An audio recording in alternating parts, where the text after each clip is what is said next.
Many go to the Carlsbad strawberry fields for its fun seasonal festivities. But what many don't see is the family behind the strawberry rows, fighting to stay open.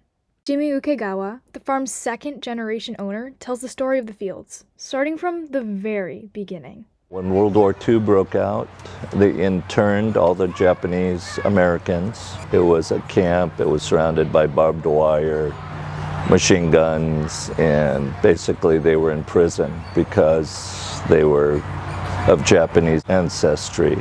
Even though my father was born in the United States and a U.S. citizen, times were different. And then he joined the U.S. Army and he became a paratrooper in World War II.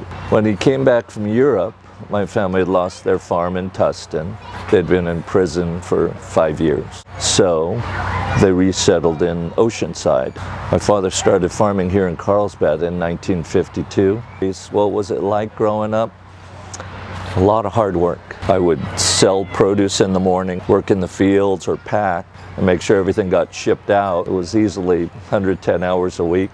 Third generation Robin Ukegawa shares her experience growing up in the farm. You could see me helping. Back in the day, we used to pack tomatoes at our warehouse. You would see me packing tomatoes, packing strawberries, picking strawberries, selling fruit at the stand. 1983 is when I graduated.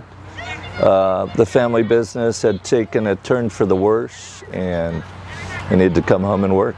My father farmed 1,500 acres of pole tomatoes. I only grow about 20 acres of strawberries, and I don't grow tomatoes at all. Times have really changed around here, especially for row crop growers. Our costs are so high. We've had to change our format to stay in business. We pay the highest water costs in the country here. Growers in Blythe that farm hay, they pay $4 an acre foot. We pay $3,000. So we're paying close to $20,000 just for our water a month. Labor's gone up, everything has gone up. You don't see many row crop farms in this area anymore. Property values, the cost of doing business, cheap imports, it's really all against us. You're not going to believe it, but the farm is not profitable. We lose money every year farming strawberries. It's a legacy business. I have employees who have been working for my family 40, 50 years. How do we stay in business? Because we sold property, we've diversified our business. Now we're doing this agritourism kind of format. And I think that touch of being a part of family business is what makes us unique, and what keeps customers coming back is because we bring that family atmosphere here. Try to always help out the community any way we can. That's why you see all these food vendors out here. They're all local businesses. Back in COVID, we actually donated tons and tons of produce to the community.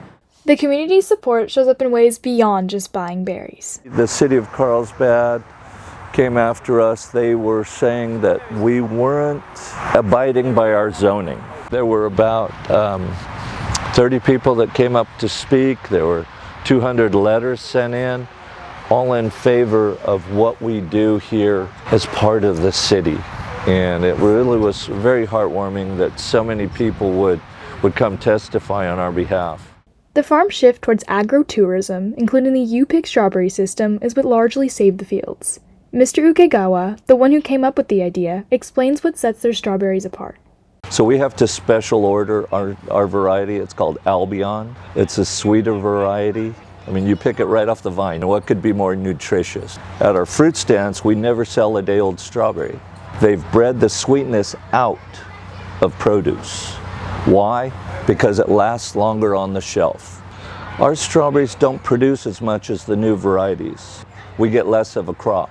So that's why we charge more at our stands than you're going to buy at, the store. It turns out the sweetest thing about the farm isn't the berries. It's the people behind them. This has been Portia, Jackie, Haley, and Bailey signing off for Falcon Vision.